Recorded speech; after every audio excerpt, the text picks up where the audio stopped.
ইরানের অস্ত্র ভাণ্ডার যে নতুনত্বে ভরা তা প্রতিদিন ইসরায়েলে ছোড়া ক্ষেপণাস্ত্র দেখলেই বোঝা যায়।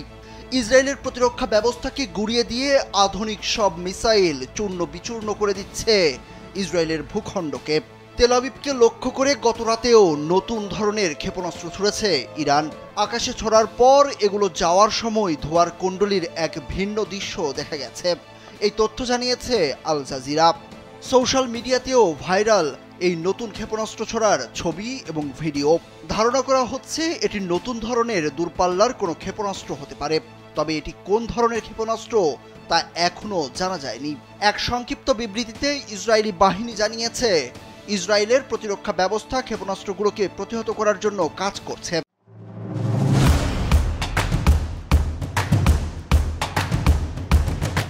ইসরায়েলের জনগণকে আশ্রয় কেন্দ্রে যাওয়ার নির্দেশও দিয়েছে।